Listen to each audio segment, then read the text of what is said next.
दोस्तों, स्वागत है आपका आज की बेहद बड़ी और महत्वपूर्ण खबरों में।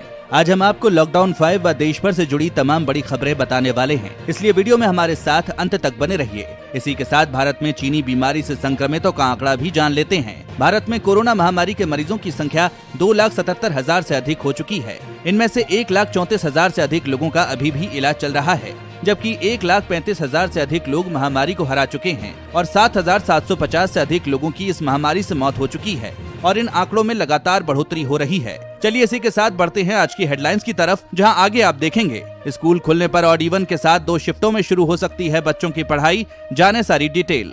साथ ही बिना टच किए एटीएम से निकलेगा पैसा, इस तरह आपके हाथ में आ जाएंगे नोट। इसके अलावा भारतीय रेलवे का वादा, डिमांड के 24 घंटों में राज्य को देगा श्रमिक स्पेशल ट्रेन, जानिए पूरी खबर।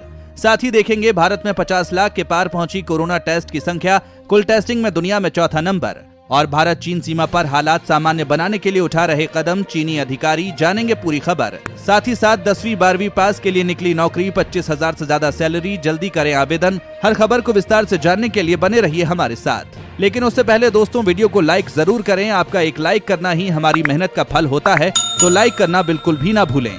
बिना देरी किए लिए चलते हैं आपको आज की सबसे पहली खबर की तरफ। स्कूल खुलने पर ऑड इवन के साथ 2 शिफ्टों में शुरू हो सकती है बच्चों की पढ़ाई, जाने सारी डिटेल। कोरोना वायरस के बीच स्कूलों को दोबारा खोलने की दिशा में बड़ा कदम उठाया गया है। दरअसल स्कूल खुलने पर पढ़ाई का सिलसिला किस तरह शुरू होगा और बच्चों, पेरेंट्स व टीचर्स के लिए किन बातों का ध्यान रखना जरूरी होगा, इसे लेकर एनसीईआरटी ने अपनी गाइडलाइंस का ड्राफ्ट सरकार को सौंप दिया है। आपको बता दें कि दैनिक भास्कर की रिपोर्ट के अनुसार ड्राफ्ट में कहा गया है कि स्कूल खुलने के बाद रोल नंबर के आधार पर ऑड इवन फार्मूला लागू किया जाएगा या फिर 2 शिफ्टों में कक्षाएं लगेंगी। यहाँ तक कि बच्चों के स्कूल पहुँचने के समय में भी कक्षाओं के हिसाब से 10-10 मिनट का अंतराल होगा। ड्राफ्ट में ये सिफारिश भी की गई है कि सोशल डिस्टेंसिंग के लिहाज से कक्षाएं खुले मैदान में लगाना बेहतर होगा।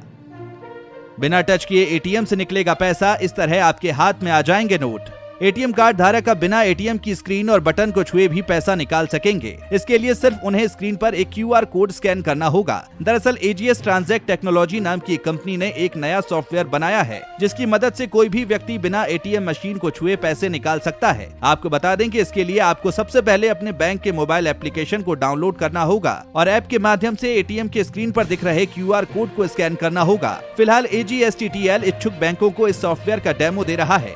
इसके लिए बैंकों को एटीएम के एग्जिस्टिंग सॉफ्टवेयर को सिर्फ अपडेट करना होगा और टचलेस ट्रांजैक्शन की सुविधा शुरू हो जाएगी। उम्मीद की जा रही है कि जल्द ही ये सुविधा आपके शहर में भी मिलने लगेगी। मोदी सरकार का बड़ा फैसला, प्रवासी मजदूरों को आयुष्मान भारत के तहत मिलेगी ये सुविधा। केंद्र सरकार ने बुधवार को अपनी flagship health insurance scheme Ayushman Bharat प्रधानमंत्री जन आरोग्य योजना का दायरा बढ़ाकर इसमें प्रवासी मजदूरों को भी शामिल कर लिया है। अब इस हेल्थ बीमा का फायदा किसी भी राज्य के प्रवासी मजदूर को मिलेगा। कोरोना वायरस संक्रमण के कारण प्रवासी मजदूर अपने घर लौटने की कोशिश में दर दर भटक रहे हैं, लिहाजा सरकार ने उन्हें भी इस स्कीम का फायदा देने का फैसला किया है। सरकार के इस कदम से प्रवासी मजदूरों को भी हेल्थ बीमा का फायदा मिलेगा, जो लॉकडाउन की वजह से बेरोजगार हो चुके हैं। एनएचए फिलहाल सभी राज्यों से संपर्क कर रहा है ताकि जरूरतमंदों की पहचान की जा सके। जो प्रवासी मजदूर इस स्कीम के दायरे में आएंगे, एनएचए उन्हें हेल्थ बीमा का ई कार्ड इशू करेगा। भारतीय रेलवे का दावा, डिमांड के 24 घंटे में राज्यों को देगा श्रमिक स्पेशल ट्रेन, जानिए पूरी खबर।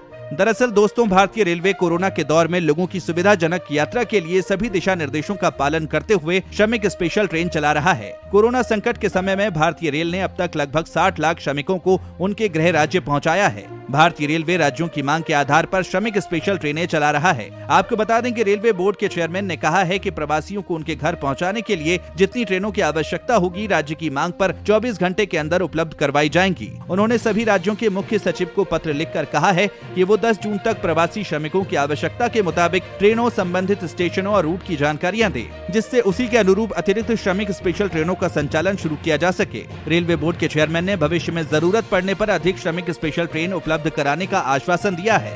दोस्तों, आगे और भी खबरें बाकी हैं, वीडियो में हमारे साथ बने रहिए। उससे पहले अभी तक आपने चैनल को सब्सक्राइब नहीं किया तो सब्सक्राइब करें और बेल के आइकन को जरूर दबाएं।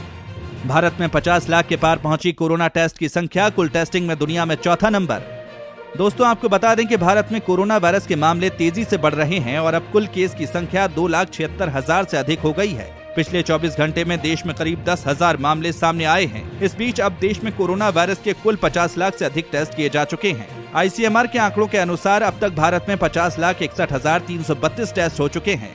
पिछले 24 घंटे में देश में कोरोना वायरस के कुल 1,45,000 से अधिक टेस्ट किए गए, जो एक दिन में किया गया सबसे अधिक नंबर है। करीब 20 मई के बाद से ही देश में रोजाना 1 लाख से अधिक टेस्ट किए जा रहे हैं। ICMR का लक्ष्य अब इस संख्या को रोजाना 2 लाख तक पहुंचाने का है। बता दें कि देश में अभी 590 सरकारी लैब, 233 प्राइवेट लैब पर कोरोना के सैंपल जाँच किए जा रहे हैं। ICMR की ओर से लगातार इन लैब की संख्या बढ़ाई जा रही है। साथ ही मौजूदा लैब्स में टेस्टिंग कैपेसिटी पर जोर दिया जा रहा है। अगर दुनिया में कोरोना वायरस की टेस्टिंग की संख्या देखें तो भारत कुल टेस्ट के मामले में अब चौथे नंबर पर पहुंच गया है।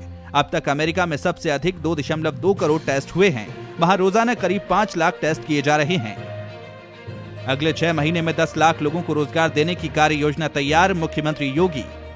यूपी के मुख्यमंत्री योगी आदित्यनाथ ने कहा कि प्रदेश सरकार ने आगामी 6 महीने में प्रदेश में 10 लाख लोगों को रोजगार देने की कार्य योजना तैयार कर ली है। उन्होंने अफसरों से कहा कि कामगारों व श्रमिकों को रोजगार दिलाने के लिए लगातार कोशिशें की जाएं। मुख्यमंत्री बुधवार को अनलॉक व्यवस्था की समीक्षा कर रहे थे। उन्होंने निर्देश दिया कि प्रदेश के सभी 75 जिलों में 15 जून 2020 तक ट्रूनेट मशीनों को कार्यशील किया जाए, जिससे कि कम से कम समय में कोरोना टेस्टिंग का परिणाम प्राप्त किया जा सके। उन्होंने निर्देश दिया कि कोविड और नॉन कोविड अस्पतालों की व्यवस्था को चुस्त बनाए रखने के लिए चिकित्सा शिक्षा मंत्री और स्वास्थ्य मंत्री कार्यों की जानकारी नियमित तौर पर प्राप्त करें। उन्होंने कहा कि कोरोना संक्रमित मरीजों को तत्काल अस्पताल पहुंचाकर उनका समुचित उपचार किया जाए।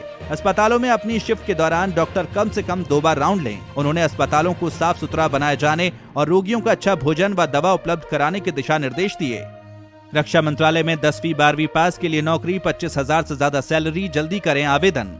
दोस्तों, रक्षा मंत्रालय में 54 विभिन्न पदों पर वैकेंसी निकली है। इस भर्ती के लिए 10वीं और 12वीं पास उम्मीदवार नौकरी के लिए आवेदन कर सकते हैं। दरअसल रक्षा मंत्रालय के अंतर्गत आने वाले 155 बेस हॉस्पिटल ने स्टेनो 2, वार्ड सहायिका, चौकीदार, सफाई वाला, नाई, कुक, सफाई वाली, दर्जी, ट्रेडमैन, मेट, माली, बढ़ई, पेंटर और कारपेंटर जैसे ग्रुप सी के पदों पर आवेदन मांगे हैं। इन पदों पर आवेदन करने वाले उम्मीदवारों को किसी मान्यता प्राप्त बोर्ड से 10वीं या 12वीं पास होना अनिवार्य है। हालांकि विभिन्न पदों के लिए रक्षा मंत्रालय ने अलग अलग शैक्षणिक योग्यता निर्धारित की है। केंद्र का निर्देश, CGHS के तहत इलाज करने से मना करने वाले अस्पतालों पर होगी कार्रवाई। कोरोना संकट से पूरा देश जूझ रहा है और कई जगहों पर मरीजों का इलाज नहीं हो पा रहा है। किसी अस्पताल में बेड न होने की शिकायत है तो कोई जानबूझकर इलाज नहीं कर रहा है। केंद्र सरकार ने ऐसे लापरवाह अस्पताल पर नकेल कसने की तैयारी कर ली है। केंद्र सरकार हेल्थ स्कीम CGHS के लिए चयनित अस्पतालों को हिदायत दी गई है। आपको बता दें कि केंद्रीय स्वास्थ्य मंत्रालय ने कहा कि CGHS के लिए चयनित अस्पतालों को चेतावनी दी है कि अगर वे कोरोना मरीज या अन्य मरीज का इलाज करने से मना करते हैं तो उनके खिलाफ कार्रवाई की जाएगी। स्वास्थ्य मंत्रालय ने लोगों को इलाज न मिल पाने की खबरों के बाद ये चेतावनी जारी की है। स्वास्थ्य मंत्रालय ने कहा कि इस मामले की समीक्षा की गई है और राज्य सरकारों द्वारा चिन्हित कोरोना अस्पतालों के साथ ही नॉन कोविड अस्पताल को मरीजों का इलाज करने की चेतावनी दी गई है। सभी अस्पताल योजना के मानदंडों के अनुसार CGHS लाभार्थियों को इलाज की सुविधा देंगे। पेटीएम में है खाता तो ले सकते हैं इस सरकारी योजना का फायदा, जाने कैसे। अगर आप पेटीएम का इस्तेमाल करते हैं तो आप इसके जरिए डायरेक्ट बेनिफिट ट्रांसफर की भी सर्विस ले सकते हैं। पेटीएम पेमेंट्स बैंक लिमिटेड के मुताबिक बैंक ने यह सेवा शुरू की है। इस सर्विस की मदद से ग्राहकों को सीधे उनके बचत खातों में 400 से अधिक सरकारी सब्सिडी का फायदा मिल सकता है। बता दें कि सरकार gas subsidy, scholarship, MNREGA payment सीधे बैंक खाते में ट्रांसफर करती है। इसे DBT के तहत किया जाता है। इसके लिए आपको अपने पेटीएम खाते को DBT से लिंक करना होगा। इसके बाद आपके बैंक खाते में योजना की राशि भेज दी जाएगी। पेमेंट बैंक के मुताबिक छोटे शहरों और कस्बों में ग्राहक बढ़ने के कारण उसके कारोबार में बढ़ोतरी हुई। बैंक के प्रबंध निदेशक और मुख्य कार्यकारी सतीश गुप्ता के मुताबिक हम डिजिटल बैंकिंग में भारत में लगातार सबसे आगे चल रहे हैं। दिल्ली में बढ़ेगी बेड की क्षमता, 5 स्टार होटल को बनाया जा सकता है मेकशिफ्ट अस्पताल, जानिए पूरी खबर। दिल्ली में कोरोना वायरस के मामलों ने जैसे ही रफ्तार पकड़ी है, अब यहाँ की स्वास्थ्य व्यवस्था को लेकर सवाल खड़े होने शुरू हो गए हैं। सबसे अधिक चिंता है दिल्ली में कोरोना स्पेशल बेड और वेंटिलेटर की, क्योंकि जैसे जैसे मामले बढ़ रहे हैं वैसे ही इनकी संख्या कम होती जा रही है। अब दिल्ली सरकार की ओर से बेड की संख्या बढ़ाने के लिए कई कदम उठाए जा रहे हैं, जिनमें कुछ अन्य प्राइवेट अस्पताल और होटलों को कोविड अस्पताल में तब्दील करने का प्लान है। दोस्तों, आपको बता दें कि स्वास्थ्य विभाग की ओर से अन्य बड़े अस्पतालों और 4 स्टार 5 स्टार होटलों को अस्थायी रूप से कोविड अस्पताल बनाने की कोशिश जारी है। इनमें बेड के खर्च की अधिकतम सीमा को 10,000 रुपए प्रतिदिन तक तय किया जा सकता है, जिसमें खाना, इलाज और हाउसकीपिंग का काम शामिल हो। अभी तक 8 ऐसे अस्पताल, होटल को जोड़ा गया है और सभी डीएम की ओर से कोशिश की जा रही है जल्द ही इसमें 19 और अस्पताल, होटलों को जोड़ा जाए। ऐसा होता है तो 15 जून तक दिल्ली में 2000 नए बेड तैयार हो जाएंगे। अधिक देर तक धूप खिली होने से कोरोना वायरस संक्रमण के मामले बढ़ते देखे गए। स्टडी एक तरफ अधिक गर्मी और उमस से कोविड-19 का संक्रमण फैलने की रफ्तार कम होने की बात कही जा रही है, वहीं एक अध्ययन में इस ओर इशारा किया गया है कि लंबे समय तक धूप खिली होने से महामारी के मामले बढ़ने की बात देखी गई। पत्रिका जियोग्राफिकल एनालिसिस में प्रकाशित अध्ययन के अनुसार धूप निकलने से लोग बड़ी संख्या में बाहर निकलने लगते हैं और संक्रमण का खतरा बढ़ जाता है। अनुसंधानकर्ताओं ने पाया कि अधिक गर्मी और आर्द्रता में 1% की बढ़ोतरी होने पर कोविड-19 के मामलों में 3% की गिरावट दर्ज की गई, जिसकी वजह संभवतः अधिक तापमान की वजह से वायरस की क्षमता कम होना है। उन्होंने कहा कि अधिक धूप की स्थिति में उल्टी ही बात देखने में आई है। ज्यादा देर सूरज निकलने में मामले अधिक होते देखे गए। अनुसंधानकर्ताओं का अनुमान है कि इसकी वजह मानवीय व्यवहार से जुड़ी हो सकती है कि धूप खिली होने से लोगों के लॉकडाउन के नियमों को तोड़ते हुए बाहर निकलना हो सकता है। भारत चीन सीमा पर हालात सामान्य बनाने के लिए उठा रहे कदम चीनी अधिकारी।